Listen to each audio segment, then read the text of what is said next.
کروں۔ اب یہ شیطان نے جو اللہ کی بارگاہ میں عرض کی بطور اعتراض، سیکھنے کا نہیں تھا، اللہ تبارک و تعالیٰ نے اس کو ہمیشہ کے لیے مردود کر دیا۔ فرمایا کہ وَإِنَّ عَلَيْكَ لَعْنَتِي إِلَىٰ يَوْمِ الدِّينِ، شیطان کو فرمایا کہ فَاخْرُجْ مِنْهَا فَإِنَّكَ رَجِيمٌ، جنت کے اندر رہائشی تھا، رہائش جنت کے اندر ہے، اور رب کائنات فرماتا جنت سے نکل جا، فَاخْرُجْ مِنْهَا فَإِنَّكَ رَجِيمٌ، تو مردود ہے۔ اور کب تک مردود ہے؟ وَإِنَّ عَلَيْكَ لَعْنَتِي إِلَىٰ يَوْمِ الدِّينِ، قیامت تک تجھ پر میری لعنت ہے۔ فرق مفسرین کرام نے دونوں کا فرق بیان کیا اور ارشاد فرمایا کہ فرشتوں نے اللہ کی بارگاہ میں بطور سوال کیا، علم نہیں تھا۔ آگے انہوں چل کر جب اللہ تبارک و تعالیٰ نے جواب دیا تو آگے انہوں نے یہی کہا کہ یا اللہ، جو تو جانتا وہ ہم نہیں جانتے، تجھے زیادہ علم ہے۔ اب جب ان کو علم ہو گیا تو وہ اس بات کو سمجھ گئے، اور اس نے شیطان نے کیا کیا؟ رب کائنات کے حکم کے اوپر اعتراض کیا، جو آپ نے فرمایا اللہ تبارک و تعالیٰ نے فرمایا اس پر اعتراض کیا تو ہمیشہ کے لیے مردود ہو گیا۔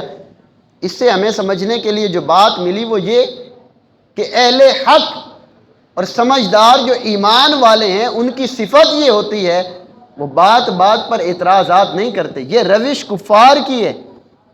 مسلمان کے سامنے کوئی بات آتی ہے، اگر اس کو علم نہیں ہوتا تو وہ سوال کرتا ہے، اور حدیث پاک میں فرمایا گیا کہ السوال مفتاح العلم، سوال علم کی چابی ہے، کنجی ہے۔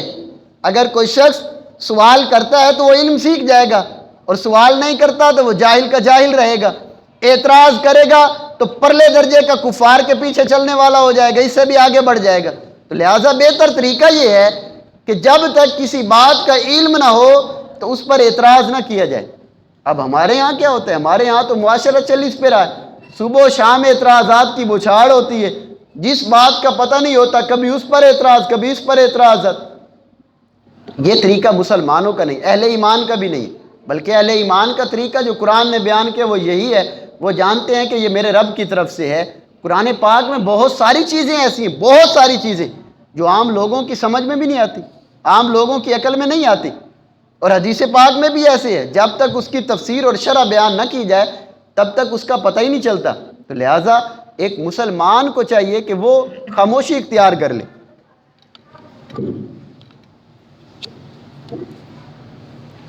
صلو علی الحبیب صلی اللہ تعالی علیہ۔ اگلی بات جو قرآن پاک میں بیان کی، وَمَا يُضِلُّ بِهِ إِلَّا الْفَاسِقِينَ، قرآن پاک سے جو گمراہ ہوتے ہیں وہ فاسق لوگ ہوتے ہیں۔ یہ بہت سمجھنے والی بات ہے۔ گناہوں میں جب حد سے بڑھ جاتا ہے بندہ، اس وقت اس کے اوپر فسق کا اطلاق ہوتا ہے کہ یہ فاسق ہوتا ہے۔ رب کے حکم سے جب بندہ نکل جاتا ہے تو تب وہ فاسق کہلاتا ہے۔ اور قرآن سے ایمان والے گمراہ نہیں ہوتے۔ پیچھے فرمایا یضل بہ کثیرا ویہدی بہ کثیرا، ہدایت پانے والے بھی بہت سارے ہیں اور گمراہ ہونے والے بھی بہت سارے ہیں، لیکن جو گمراہ ہونے والے ہیں کون ہیں؟ فرمایا کہ وہ کہ یضل بہ الا الفاسقین، جو فاسق ہوتے ہیں۔ اب آپ دیکھیں کہ قرآن سے ہمارا ایک مسلمان کا تعلق کیسا ہونا چاہیے۔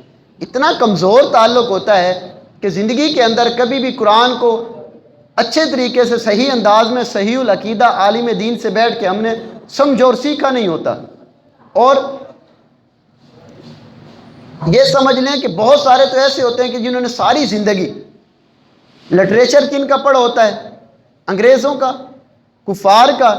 کوئی سائنسی تحقیق آ گئی جو قرآن کے خلاف ہے، اس پر سرچ کرنے لگ جائیں گے۔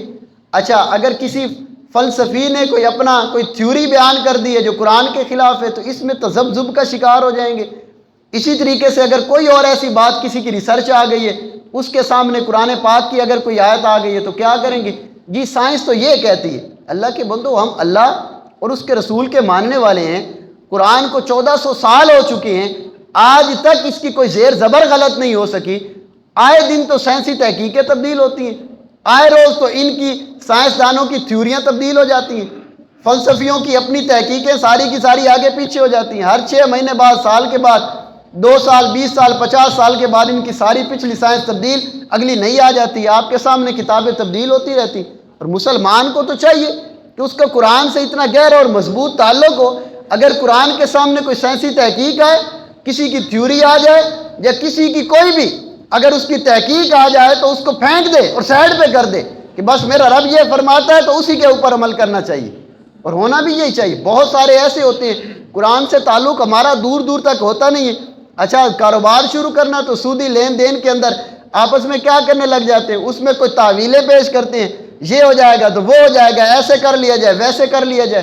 بہت سارے گھر ایسے ہوتے ہیں جو وراثت کے معاملے میں بیٹیوں کو وراثت ہی نہیں دیتے، انہیں یہ بات سمجھ ہی نہیں آتی جو قرآن نے بیان فرمائی ہے، جو ہماری شریعت ہے، سمجھ ہی نہیں آ رہی ان کو یہ بات۔ بہت ساروں کو حدود اور قصاص جو قرآن میں بیان کیا گیا ہے، ہماری اسلامی جو حدود اللہ نے بیان کی ہیں وہ ان کی عقل میں ہی نہیں آتی، اپنی عقل کے اوپر تولنے لگ جاتے ہیں۔ تو صاف ظاہر ہے کہ جس نے ساری زندگی کے اندر کفار کی کتابوں کو پڑھا ہوگا اس کی اس عقل کے اندر قرآن اور حدیث کی بات کہاں سے آئے گی؟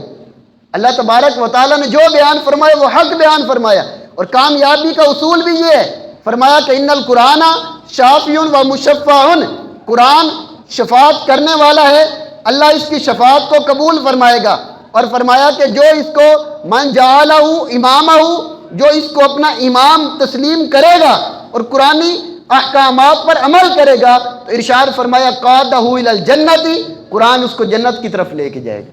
اور جو ومن جعلہ خلفہ، جو اس کے احکامات کو اس کے حکم کو اپنی پیٹھ کے پیچھے ڈال دے گا، فرمایا کہ فمن ساقہ الی النار، یہ قرآن جو ہے اس کو جہنم کی طرف دھکیل دے گا۔ جب قرآن پر عمل ہی نہیں کرے گا مسلمان، اس لیے اپنی زندگی کے اندر یہ اصول اپنا لے۔ اگر کوئی شریعت کی بات آ گئی ہے، قرآن اور حدیث کی بات آ گئی ہے تو میری عقل اور فلاں کی عقل کیا کہتی ہے اس کو آپ گڈر کے اندر ڈال دو، بس میرے رب کیا فرماتا ہے اور اللہ کا رسول کیا فرماتا ہے، وہی ایک مسلمان کے لیے قائد اور امام اور رہنما ہونا چاہیے۔ اس کے علاوہ اپنی عقلوں کے اوپر نہ تولا کریں۔ ہماری عقل اور رب کا کلام وہ کہاں ہے، کہاں برابری ہے، اور ہم بیٹھے اس کو ترازو کے اندر تولنے لگ جائیں، یار یہ تو بات مجھے سمجھ ہی نہیں آ رہی، ایسے ہونا چاہیے تھا تو ویسے ہونا چاہیے تھا۔ اللہ نے جو فرما دیا وہ بالکل درست فرما دی۔ اللہ تعالیٰ مجھے اور آپ کو عمل کرنے کی توفیق عطا فرمائے۔